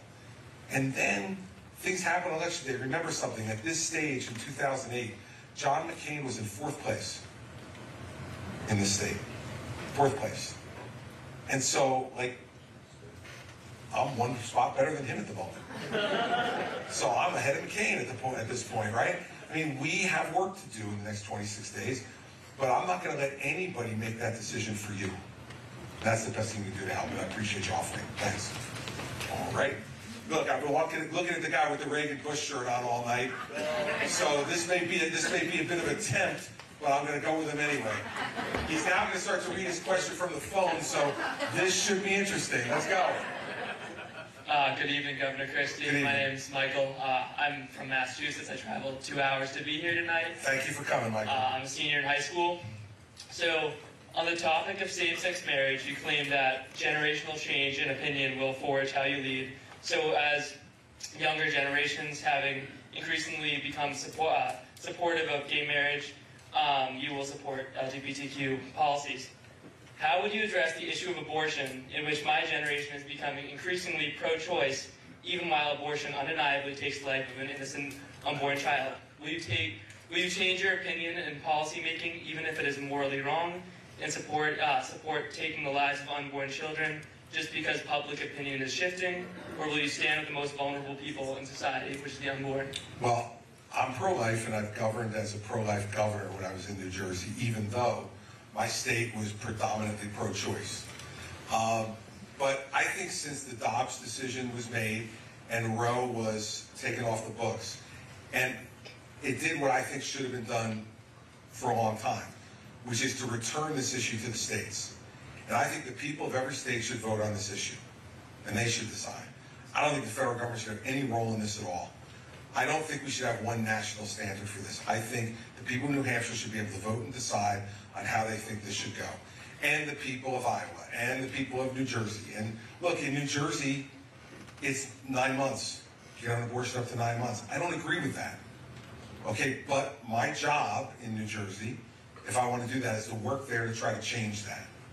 If it happened in Washington, D.C., and it's set for the whole country, I'm going to have no chance to try to change that. In my own state, I could.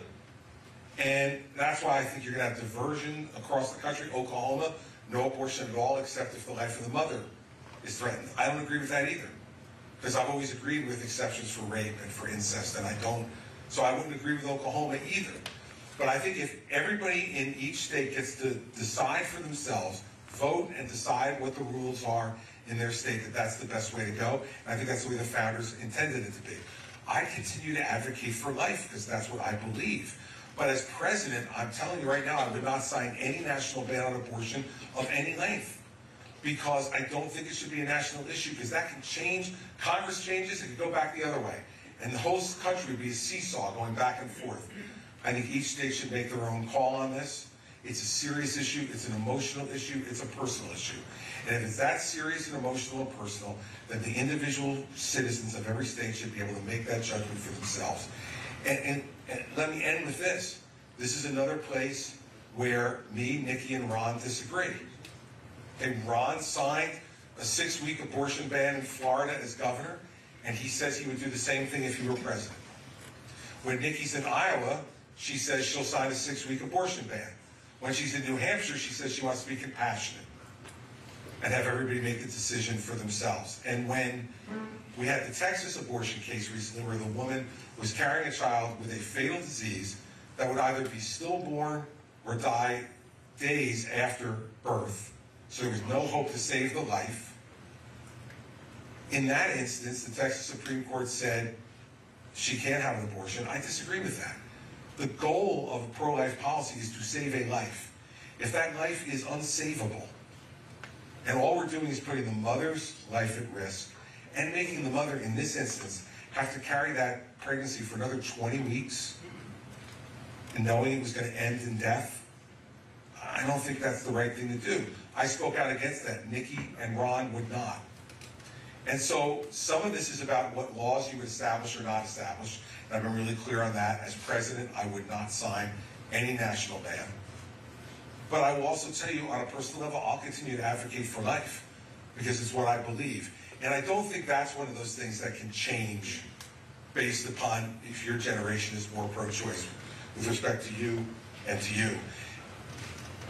Life is an essential issue. Relationships are important, but they're not in the first line of the Constitution. Life, liberty, and the pursuit of happiness in the Declaration of Independence, and in the Constitution talking about protecting life. And so I believe that. I'll continue to advocate for it, but I'm not going to impose at the federal government level a national rule on this. I want each state and their citizens to make their own decision. I'm different than Nikki and Ron on this, and I think that's an important thing for people in New Hampshire to know. Because if that's what they're going to do and how they're going to govern, then those decisions are going to be back to being made in Washington, D.C. And instead of by the Supreme Court, by Congress and the President. And if you've watched this Congress operate, 3 weeks to pick a speaker, and they held up 400 military promotions for politics surrounding this issue, I don't want them deciding the most intimate, personal, emotional things that people decide. I trust the people to vote over the politicians voting in Washington, and that's the way I'd handle it as president.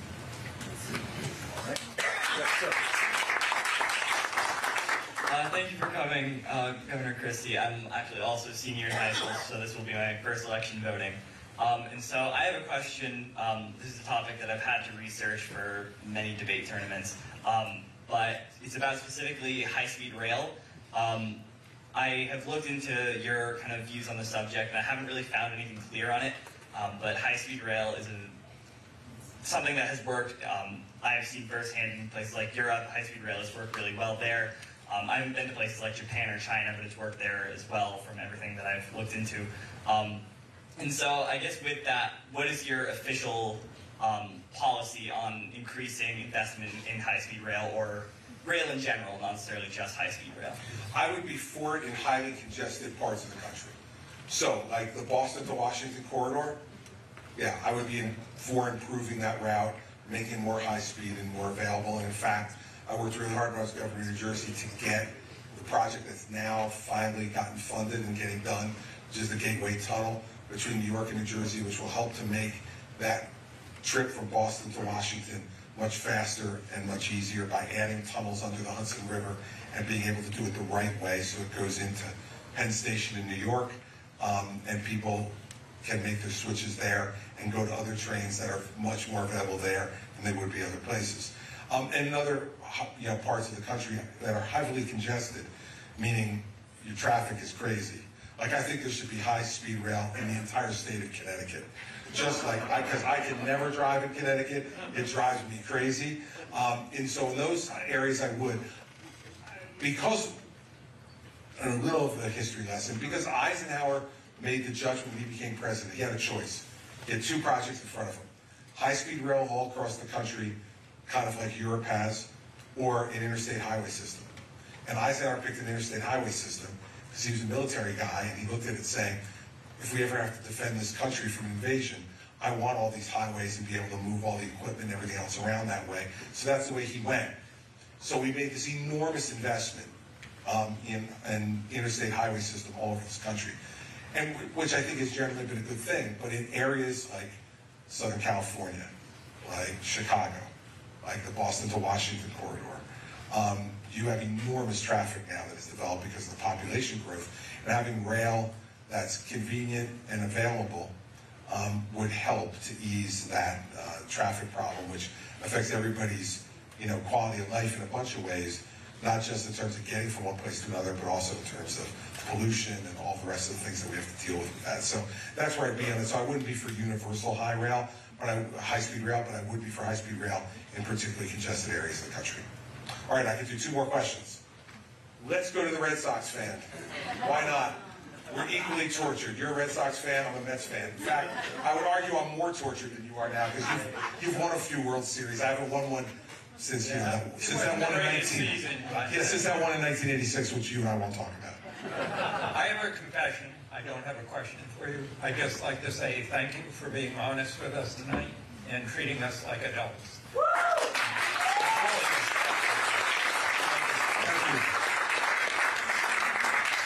Appreciate that. All right. That wasn't really a question, so I'll still take two more. I have a question here. How the heck did you harness this wonderful woman very bad? Well, how are you keeping her? Well, that's kind of two questions. Okay. But I'll only count it. I promised you I would ask that. He's a plant. See, these are the plants that we have at our town halls. My wife plants them to ask questions about how wonderful she is. Well, look, it's pretty simple. I got her when she was young and she didn't know any better. Mary Pat and I met in college at the University of Delaware. Yes, fighting blue hens, baby. And we met in college at the University of Delaware. We got married when I was in law school. I was 23, she was 22. We look at our own children now and think, oh my God, we couldn't possibly imagine it. And we grew up together. And I think... So what was your move, though? What was my move? She may have to answer this one. We met in student government. So I didn't have any more moves then than I have now, pal. That's the bottom line. So you want to know the move? Yeah. All right, but this is the last question now on this, all right? I'll give you the move. So we knew each other for 3 years. And during that 3-year period, we were dating other people. But we were always friends. We knew each other. And she went away we had a winter session at the University of Delaware, like a 5-week middle semester. And she went off to Europe for 5 weeks. And she came back, and I was in this bar called the Deer Park Tavern in Newark, Delaware. And I was sitting with a group of my friends, and there was a band there that night, and there were a bunch of people dancing on the dance floor. And I saw this girl who had her back to me, and she was dancing, and I thought, man, she's kind of cute, right? And I wonder who she is. Because the woman who had left 5 weeks earlier had hair down to here. And this woman who I was looking at the back of had hair down to here. So I didn't put the two together. She turned around, and it was her. And I all of a sudden looked at her a lot differently than I looked at her before. It was that moment. So what did I do? You know, I invited her, we sat down at the table with a group of friends. She knew the people. We had a couple of drinks together, and I offered to walk her home. So I walked her back to her apartment, and that was it. And it started from there. So that was the move. I just was a gentleman. I was attracted to her. I knew her. I walked her back to her apartment. I didn't make any moves that night. And then asked her to go out. After that, she said yes. And that was February of 1984. So this February, it'll be, I didn't think about this till now, but this February, it'll be 40 years since our first date. And we've been together ever since. And as far as keeping her, she has enormous patience. That's all I can tell you. She's a woman of enormous patience. Okay, last question. Let's go to this guy right here. Governor, there's climate, military problems all over the world. What's your view of American leadership and how we're going to address that? Well, we're certainly not going to address it by just saying America first. If I took a poll in this room and I asked you, do you think America should be first? I suspect that everybody in this room would raise their hand, right? So anybody who thinks America should be third, I comfortably behind like Belgium and Luxembourg, right? Everybody thinks America should be first. The question is, how's America become first? And my view, if you look at our history, is the way America has always become first is that we don't fill the moat and pull up the drawbridge, but we make friends all over the world. And we have created friendships and alliances all over the world that has made us stronger economically, stronger militarily, stronger diplomatically. And the problem with the Trump, DeSantis, Ramaswamy approach to America first is they mean America alone. And America alone is going to lead to all the problems that we see around the world right now. Because when America's not on watch, the evil people make mischief. So Putin was given every indication by Obama, who let him go into Crimea, by Trump, who kissed his rear end every chance he could and said how great he was, and by Biden, who when he got in said a little incursion into Ukraine wouldn't be so bad. Well, Putin took that as a sign. America's backing off. Great, I go into Ukraine. Now we have this problem in Ukraine. That's a world problem. In Israel, we had a situation where these last few presidents have not done what they needed to do to show that America will stand up for Israel no matter what. And then Russia looks over at Iran, who funds Hamas, and says, hey, America's playing too much role here in Ukraine. Can you go and start something over there to distract them? And I absolutely believe that that's what happened. And so we've got a situation in the world now that will only get worse. President Xi said this week, we will reunify with Taiwan. We better take him seriously. And remember something, 2/3 of the world's semiconductors are made in Taiwan. Everything we do in our life now is run by a semiconductor. You want China in control of that? So, look, I had a woman ask me 8 years ago at a town hall meeting, why should America be involved in helping all these people around the world? And I said to her, I could give you a really long, complex answer, but I'll give you the short one. It's the price we pay for being the richest, freest country the world's ever known. And if we want to continue to be the richest and freest country in the world, we got to make sure that we don't allow this mischief to happen all over the world. And that our friends know when we give them a word, we're going to stand up for it. And so the kind of president I would be is I'm not going to be looking for wars, but I'm going to make sure they all understand that if you decide to take aggressive actions against one of our friends, we're going to be standing with our friends.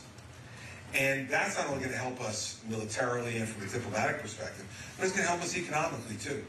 And I love this conversation about Ukraine. They don't want to spend any more money on Ukraine. Do you know that 95% of the aid we're giving to Ukraine is spent in the United States? Because all we're giving them for the most part, 5% of the overall 40+ billion has been spent in Ukraine. 95% has been spent here to build weapons to send them. Or to send them weapons and then for us to refill our stockpiles. So this idea that somehow we're giving away this money to Ukraine, yeah, I love Ramaswamy. What a knucklehead. I mean, really, gets on his horse and says, we're spending all this money on Ukraine's border, but nothing on America's border. And that's why we can't spend on America's border, because we're spending on Ukraine's border. No. All the money we're spending on Ukraine is being spent here. Now, that's not a reason to do it, but it's some truth about what really happens when we give this kind of aid. Most of the time, it helps our economy as much as it helps their national security. And so that's the kind of president I would be. And on climate, look, we've got to be honest about it. Climate change is real. Human activity contributes to it. And guess what? We've done a lot of good over the last 10 years. We've reduced our carbon output in this country by 1 billion tons of carbon a year, every year for the last 10 years. Here's the problem. China's increased their carbon output 5 billion tons a year, every year for the last 10 years. They're burning coal over there like it's going out of style.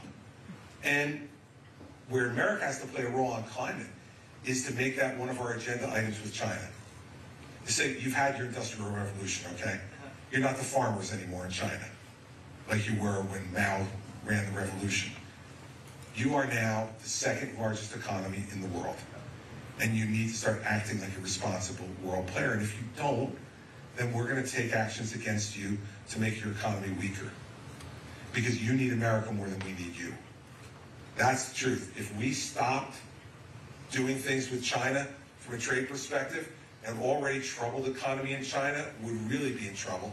And guess what? That's the only reason President Xi came to San Francisco a month ago. It wasn't to see the Golden Gate Bridge. Okay? He came over here because American companies were going to be there, and he wanted to continue to urge them to do business in China. So we have leverage now, and we should use it, and I would use it as president. And remember something about Trump, who said he made the greatest trade deal ever. Yeah. Greatest trade deal ever with China, right? 40% of what they've promised to buy in agricultural goods, they've bought. It's even less than that on the other deals that he made, that they've kept up with. It's all baloney. And you need a president who's, again, see, he couldn't come and say to the American people, I thought this deal was really good, but it turns out they're not agreeing to the deal, so now I have to take other steps. Because that would be admitting that he failed at something. And of course, he's never failed at anything. Except that he's gone bankrupt 3 times in my state. I mean, think about this guy, right? This great businessman. His casinos in New Jersey went bankrupt 3 times. How the hell do you go bankrupt at a casino? Does anybody ever win? I've made very few people ever go into a casino and walk out with more money than they walked in with, right? And remember back then when he went bankrupt, it was a monopoly. There was casino gambling in 2 places, Nevada and Atlantic City, New Jersey, and that was it. When he had a monopoly, he went bankrupt 3 times. This guy is a lousy businessman. Lousy. And he ran the country the same way. So we need a president who knows what his strengths are and what his weaknesses are, who's willing to engage with the rest of the world, who's willing to stand up for our friends and make it stick, and who will admit when he's made a mistake. Let me guarantee you something. I am not perfect, and I will make mistakes if you elect me president. I guarantee you, because I'm human, and I'll make mistakes. But here's the difference between me and Trump. When I make them, I'll admit them. When he makes them, he blames them on everybody else. Oh, yeah. And so, what kind of president do we want? If we're looking for the perfect president, get up and leave. Because he ain't here. And you can go scour all around the rest of New Hampshire, you're not going to find that person either. What I suggest you should want is someone who understands America's role in the world, understands that we are the indispensable nation, and doesn't shy away from it. Because the day we begin to believe we're not the indispensable nation, we will no longer be the freest, richest, or bravest either. And I don't want to be around. I'm not going to be part of the generation that gives that away. The guy there who fought for it, the guy there who fought for it, we've got a bunch of people in this room who I'm sure fought for it, and I'm not going to be part of the generation who gives away what they fought for. And that's cowardice. And that's what he is. Don't ever forget this. Trump is a coward. All that bluster, all the baloney, all the yelling and screaming and the name calling, that's what cowards do. And guess who else is a coward? The people who won't stand up to him and say it. Yes. Okay? So we need to have some strength in this country. All right. I'm going to end with this. I'm going to end where I started. Remember why I got into this race. I got into this race to tell the truth. And I hope that you believe after being here for a couple hours tonight that that's what you've heard. And if you believe that, then I need you to not only vote for me, but I need you to work for me in the next 26 days. I am not giving up. I'm not giving in. I am on a mission to try to restore the soul of our party and the soul of our country. And I am not willing to go down without a fight. And I'm certainly not willing to give in to somebody like Donald Trump, who puts his interest before yours. And I'm not going to give in to anybody else either, who hasn't earned it by telling the truth themselves, standing up themselves, and not blaming it on Democratic plants. And being scared to say what the truth is about anything.